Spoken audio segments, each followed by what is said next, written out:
Hello, my name's Dr. Robert Apple. I'm a musicologist who specializes in the study of historical brass instruments and their music, and I would like to thank you for taking the time to view my lecture video.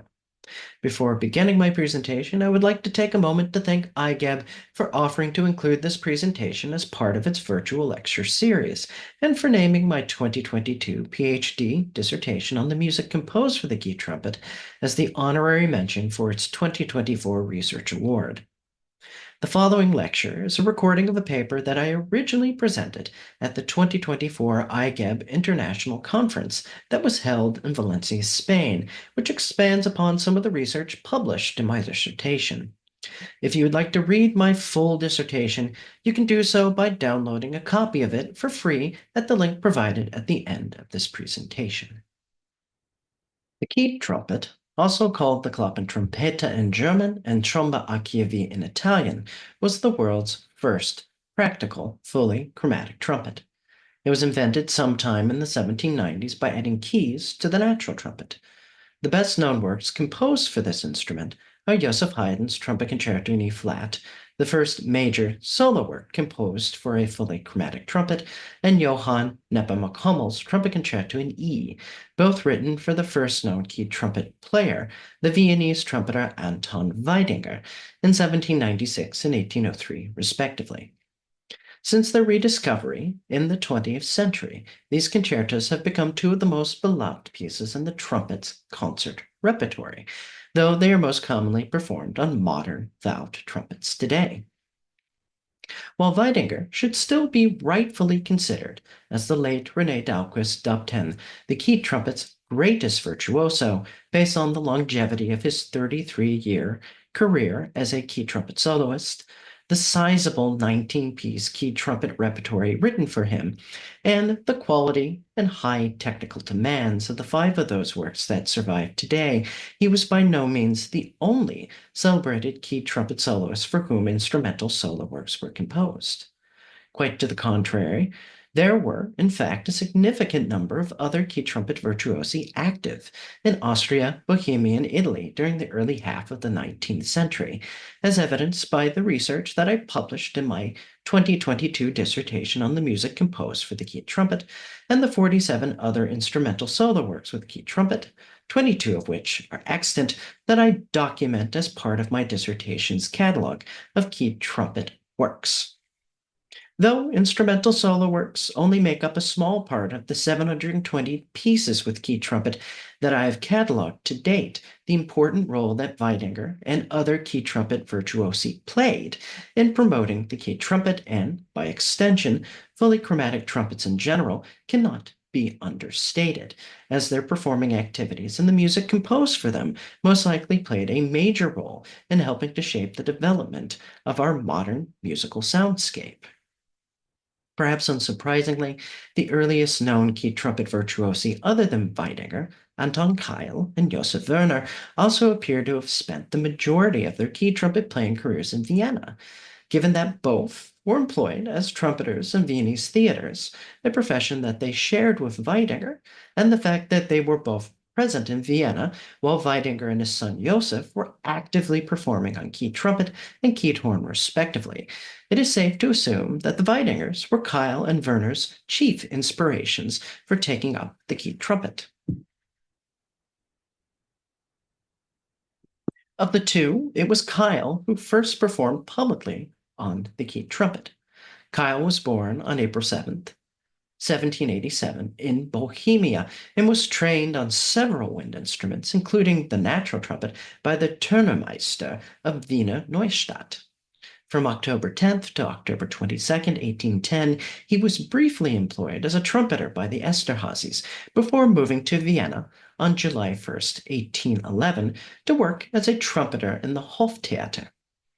In 1816, he applied to become a member of the Habsburg Imperial Court's trumpet corps,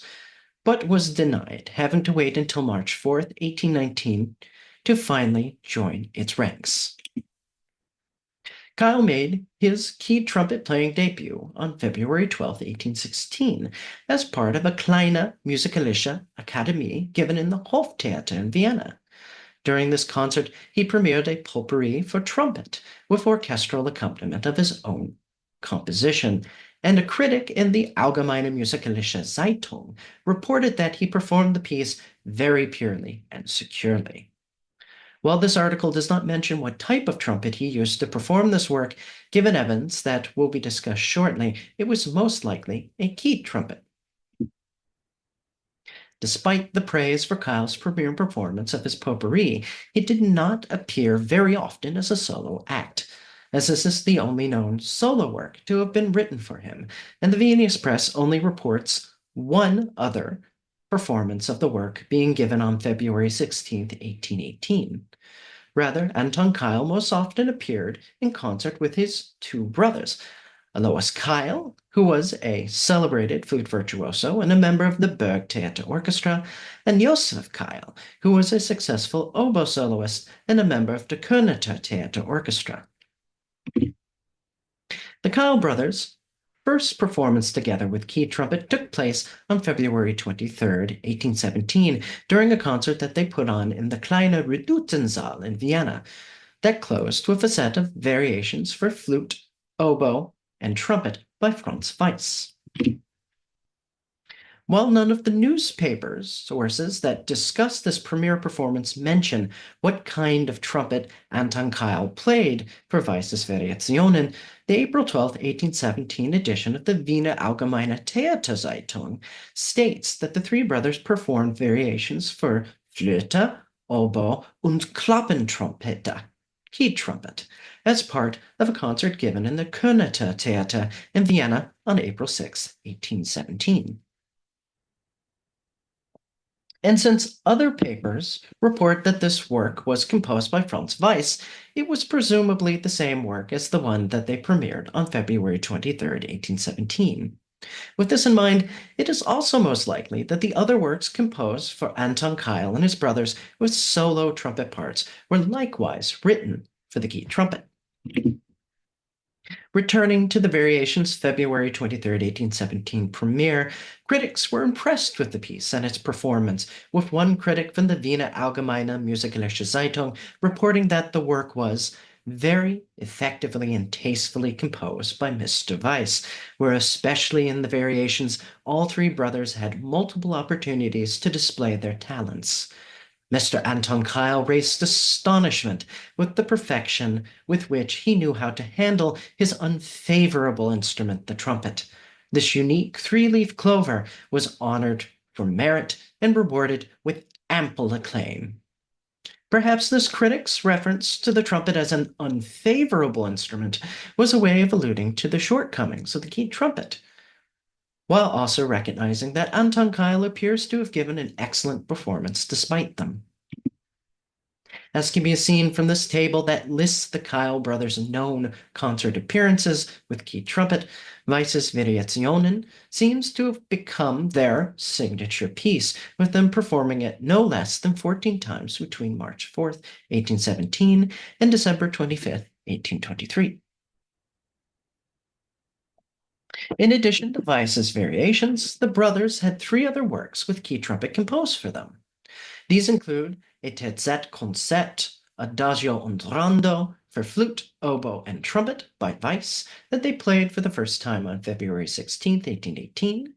a Concert Polonaise Trio for flute, oboe, and trumpet by Maximilian Marcus Joseph Leidesdorff that they premiered on October 18, 1818, and a sacred hymn for four-part choir, orchestra, and obligato flute, oboe, and keyed trumpet by Josef Preindl, the Kapellmeister of St. Stephen's Cathedral, that they premiered during a concert that they put on February 20th, 1820. While almost all the pieces written for the Khayll brothers appear to have been lost, an arrangement of Preindl's sacred hymn, or at the very least, a very similar work that he most likely composed for two of the Khayll brothers does. This work is a Graduale in G for four-part choir and orchestra with obligato flute and keyed trumpet parts attributed to Preindl that survives in a single set of manuscript parts dated Easter Monday, 1844. Obviously, even if this work was not the same hymn as the one that the Khayll brothers premiered in 1820, it would still have to have been composed before Prindle's death in 1823, with the parts used for its Easter Monday 1844 performance being copied at a later date. On the other hand, if this work is, as I strongly suspect, an arrangement of the hymn from 1820, then it was most likely created sometime after Joseph Khayll's death in 1829, since the arrangement only has obligato parts for flute and keyed trumpet and not oboe, with the original version's oboe solo parts most likely being folded into the arrangement's two clarinet parts. While the Graduale's keyed trumpet part shown here on the right is most likely nowhere as demanding as those of the brothers' lost instrumental solo works, since those were composed specifically for the purpose of virtuosic display, it and the piece as a whole can still provide insight into Anton Khayll's ability as a soloist and the role he played in the Khayll brothers trio. As an examination of the work reveals, even though the keyed trumpet is employed throughout the piece, it is never treated as a singular solo voice, and when it is prominently featured, it is almost always accompanied by the other obligato instruments. Take, for instance, the soli section from measures 29 to 41 shown here. While the keyed trumpet does carry the main melody in this section, the clarinets and flute also play solo lines that are either in harmony with the keyed trumpet part or serve as a florid descant to it. This seems to suggest that Anton Khayll, while being an accomplished keyed trumpet player, was most likely the weaker soloist of the three brothers, a conclusion further supported by the aforementioned fact that he rarely appeared on his own during the brothers' concert programs. Now, I don't have time to play the entirety of this work, but I will play a recording of this particular section so you can have an idea of what the piece sounded like.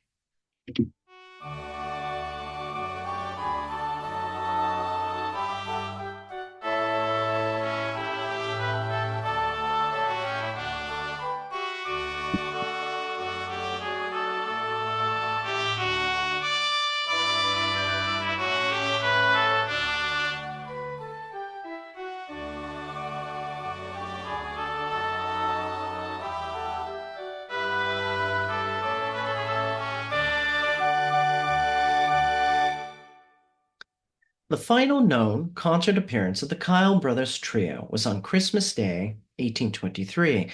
during a Musikalische Akademie given in the Große Redutensaal, during which they performed their signature piece, Weiss's Variations. After this, there was a 7-year gap before any of the pieces with keyed trumpet composed for the Khayll brothers were performed again. However, by that point, Joseph Khayll had passed away. Because of this, when Alois and Anton decided to revive Weiss's Variations for a concert that they gave on March 14, 1830, they recruited Johann Tobias Uhlmann, a Viennese instrument maker and oboist in the Theater an der Wien Orchestra, to perform the oboe part. 7 years later, on New Year's Day, 1837, Weiss's Variations were performed one final time during a concert given in the Musikvereinsaal in Vienna, despite Anton Khayll having died in 1834.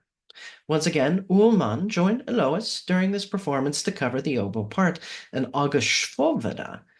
best remembered today as having been a military band master and author of several important theoretical treatises, including his 1827 orchestration treatise, which discusses the use of the keyed trumpet in military bands and dance orchestras, played the keyed trumpet part.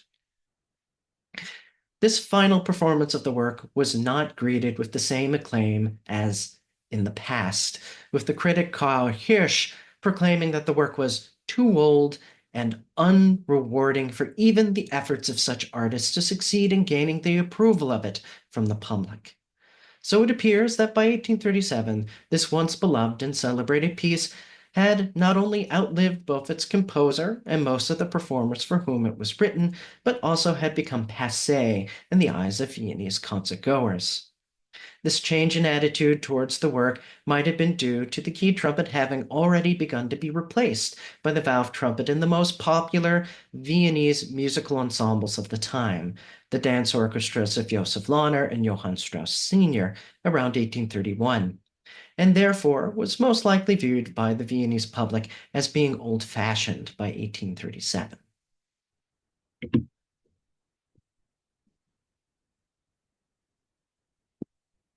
Not much is known about Joseph Werner's early life. However, based on newly rediscovered court records rather, Jaroslav Rojak theorizes that Werner may have studied with the Turmameister of Komiesia, Johann Leopold Kunert, who taught two brothers with the surname Werner, the younger of whom is reported to have served as the principal trumpet of the Vienna Hofoper. Given that Josef Werner did in fact begin serving as a trumpeter in the Theater an der Wien orchestra in 1817, and that Kunert wrote a number of pieces with keyed trumpet that Werner may have performed while studying with him, and is reported to have been the inventor of the keyed trumpet in the earliest Austrian method book that discusses the instrument, written by one of his other students, the prominent Austrian military band director Andreas Nemetz. This conclusion appears to be quite strong. However, it should be noted that Kunert was not, in fact, the inventor of the keyed trumpet, but most likely invented improvements to the instrument. Werner's first known public performance in Vienna on keyed trumpet took place on September 21st, 1817, during a Musikalische Akademie given in the Festsaal. During this concert, he played a set of variations of his own composition based on the Polonaise from Rossini's opera Tancredi that were orchestrated for him by Franz Xaver Bekacek. Werner's performance of this work was overall well received, with one Wiener Allgemeine Theaterzeitung critic reporting that Werner, quote, won the prize today. His masterly handling and the skill with which he overcame the greatest difficulties was heard with amazement and admiration. He played highly artistic variations on the Polonaise from Tancredi. He passes through all notes with security and beauty, merging contrasting transitions, and shows through harmonious performance that he surpasses all predecessors and virtuosos on the keyed trumpet. From the youth of the artist, much more is to be expected of this new instrument. Now, obviously, this critic was quite impressed with Werner's keyed trumpet playing, even going so far as to imply that it was better than that of both Weidinger and Khayll, who were both still actively concertizing at the time, and predicted that Werner had a bright future ahead of him as a keyed trumpet virtuoso. However, as can be seen from this table that lists all of Werner's known keyed trumpet concert appearances, his career was much shorter than both Weidinger and Khayll's, only lasting about 2 years, and during that time he only premiered two other keyed trumpet solo works. The first movement of a concerto for keyed trumpet by an unnamed composer, and a potpourri for solo keyed trumpet of his own composition. An examination of the reviews of the premiere performances of these later two works reveals the most likely reasons for the brevity of Werner's keyed trumpet playing career, which appear to have been due to his inability to overcome the inherent shortcomings of the keyed trumpet and his lack of skill as a composer. The first of these is evidenced by a particularly harsh review printed in the Wiener Zeitschrift für Kunst that reports on the premiere performance of the first movement of the keyed trumpet concerto by an unknown composer, and a repeat performance of his Variationen that he gave during a recital presented in the Saal zur Römischen Kaiser in Vienna, given on March 15th, 1818, which stated that Mr. Werner played a concerto and a polonaise on his so-called organized trumpet. If we disregard the fact that every instrument has its idiomatic tone and its purpose, and that these should be maintained, then Mr. Werner's endeavors to achieve more than the usual cannot be overlooked, and nobody will deny that he has an extraordinary degree of artistry in such regard. But wherever the trumpet stepped into its old role, or at least approached it, the applause was loudest. To be honest, all of these instrument changes seem artificial enough to us, but at the same time also unnatural. For what other purpose can be achieved through it than the transition or the approximation of a tone which another instrument, by virtue of its determination and idiosyncrasy, performs more correctly, tonally, and more powerfully? The whole thing is basically based on a gimmick that costs a great deal of time and effort and yet does not help achieve a specific purpose. In that, when using such an organized instrument, one often has to use the same instrument in its original manner, i.e., the keyed trumpet as the natural trumpet. Mr. Werner, who plays almost every instrument with skill and is thus an extraordinarily useful member of the orchestra, should content himself with his previous attempts and try to promote his virtuosity on one or another instrument. Then, a concerto on the key trumpet could occasionally be served as an accompaniment or a side dish. It is clear from this review that while this critic recognized the skill of Werner's playing, he was extremely displeased with the uneven timbre that resulted from the use of the key trumpet's keys, which was a common complaint also lobbed at Weidegger by the Viennese press. That Werner may not have been the best composer is evidenced by the Wiener Allgemeine Theaterzeitung review of his last concert appearance on December 23rd, 1819, during which he gave the first and last known performance of his potpourri for keyed trumpet, which reports that while Mr. Werner excelled through the successful passages, the unsuccessful passages can by no means be credited to him as a virtuoso, but as a composer, because what cannot be done should not be written down. The keyed trumpet, when used in this way, will always be unpleasant, and what effect this young artist could make if he knew how to hit the target. Unfortunately, none of the solo works composed for Werner appear to have survived, so it is impossible to know whether this critic's appraisal of his compositional abilities was justified. Regardless, after this performance, there is no further mention of Werner's performing on the keyed trumpet in Vienna by the press, and it is not clear what became of him after he ceased concertizing there. Rocek theorizes, based on the court documents mentioned earlier, that Werner might have left for Russia, since the younger Werner brother, who studied with Kühnert, is said to have done so, though it is not clear from these sources when exactly he did so. Now, while none of the instrumental works that are reported by the Viennese press as having been composed for Khayll and Werner appear to have survived to modern day, I have found one extant set of instrumental works with keyed trumpet that are not mentioned by the Viennese press that may have been written for one of them. This set of four pieces, this is a set of four pieces for 8-part harmony with keyed trumpet that were composed by Hieronymus Paya, which survive in a single manuscript score held in the Austrian National Library today. The set includes a waltz with 8 numbers and a coda, 2 marches, and an adagio and rondo for solo key trumpet in D, 2 clarinets in D, a clarinet in A, 2 horns in D, bassoon, and contrabassoon.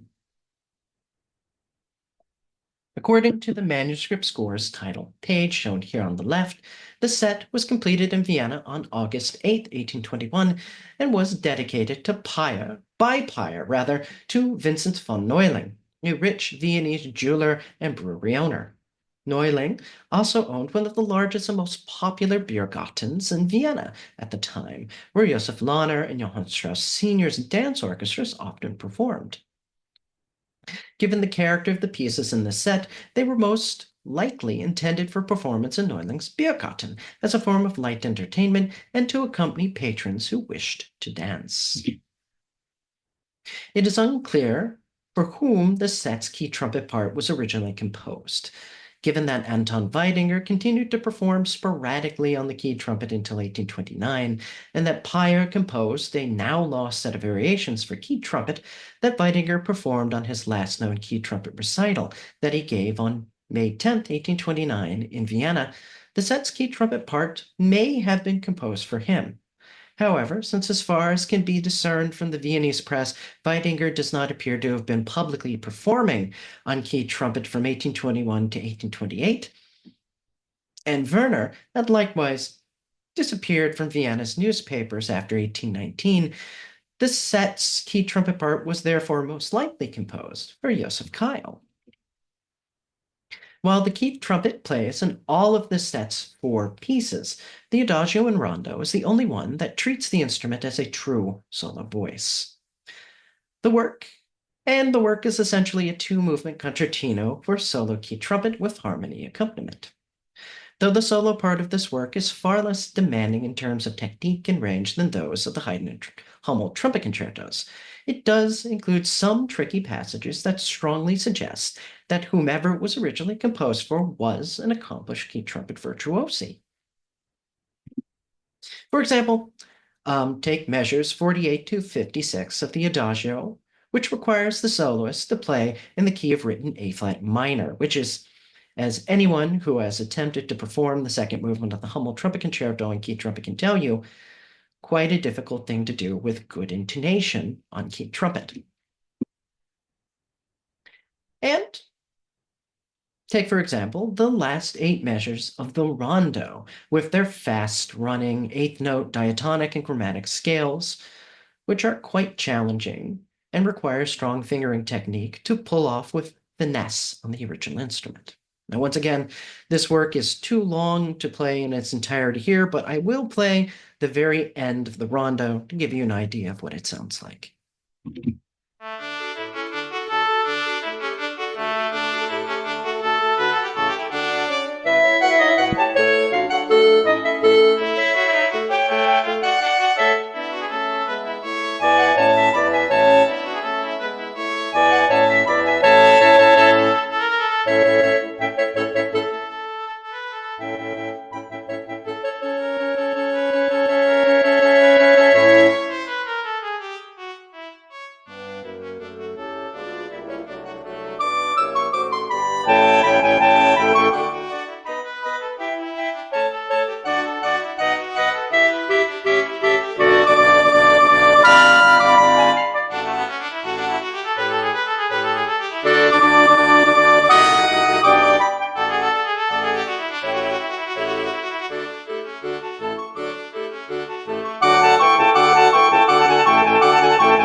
If you'd like to study or perform Peyer's Adagio and Rondo, I am happy to report that my colleague Friedemann Immer and I have recently released our modern edition of this work with keyboard reduction that includes both the work's original keyed trumpet part in D and transposed parts for modern C and B-flat trumpet that is now available for purchase from Martin Schmidt Brass Music Publishing's web store. In addition to this work, Schmidt has also published a number of other keyed trumpet works as part of the Edition Immer series, including Jaroslav Rocek's editions of several of the works with keyed trumpet by Kunert, and other previously unpublished solo pieces, including Professor Immer and my editions of the Divertimentos by Agostino Bologna and Trankiewicz, and Josef Höfner's Adagio in 3 variations, and his introduction and Polonaise. While there is far more I would like to say about Khayll and Werner's activities as keyed trumpet virtuosi, I am sadly out of time today. So instead, I will conclude by reiterating that though, as suggested at the beginning of this presentation, Anton Weidinger should still be considered the keyed trumpet's first and greatest virtuoso, the efforts that Khayll and Werner made in championing the keyed trumpet most likely contributed greatly to convincing more trumpeters and composers to adopt the instrument. And even though the keyed trumpet ultimately found far less use as a solo instrument than it did as an integrated member of various ensembles, including the Viennese dance bands of Joseph Lahner and Johann Strauss Sr., church ensembles, Italian opera orchestras, and military bands, the music composed for these two key trumpet virtuosi and their performances of it most likely played a significant role in shaping the development of solo writing for fully chromatic trumpet when it was in its infancy during the first few decades of the 19th century. Thank you all once again for taking the time to view my presentation. If you'd like to read my dissertation, you can download a copy of it for free by following the link shown here on the screen. And of course, I would like to thank all of those listed here under the acknowledgement column for all of their help in helping to guide and facilitate my dissertation research. Without them, it would not have been possible. And of course, thanks again for viewing my presentation.